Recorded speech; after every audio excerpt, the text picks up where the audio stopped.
This is a Harry Potter PODFIC of The Thoughts of Many by Solitary Bird, read for you by Solitary Bird. This drabble anthology was first published on the 13th of December 2009 on fanfiction.net. This fic is rated T for child neglect, bullying, and feeling trapped. 6 drabbles written from prompts featuring different Harry Potter characters. 1. Neglect. The cold to any other child would have been unbearable, but he had grown used to it over the years.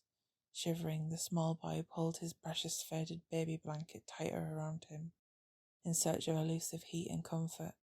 The blanket was the only tie he had left to his parents.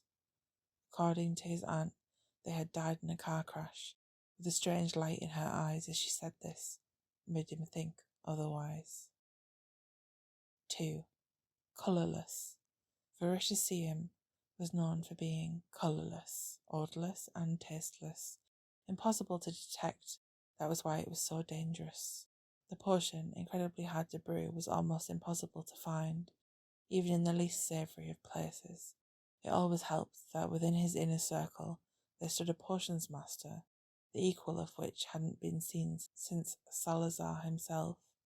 Only they knew that the innocent-looking bowl full of sherbet lemons contained this most treacherous of potions.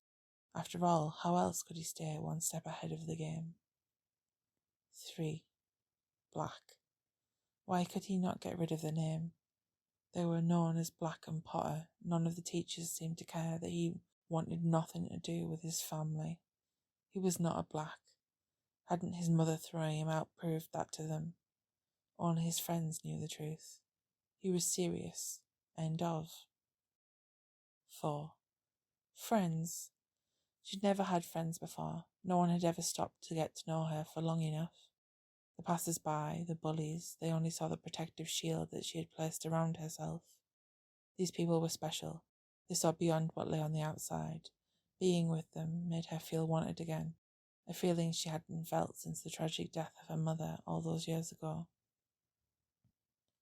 5. Choices. Bowing, he knew that only one path lay open for him now. The Dark Lord had his mother. If not for her, he would have made a run for it. Instead, he was being trapped in a cage that grew smaller with each day.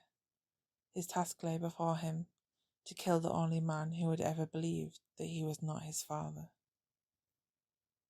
6. Food. The welcome feast always tasted the best to Hermione. Perhaps it was the wait before, or all the new faces that joined the table after the sorting ceremony.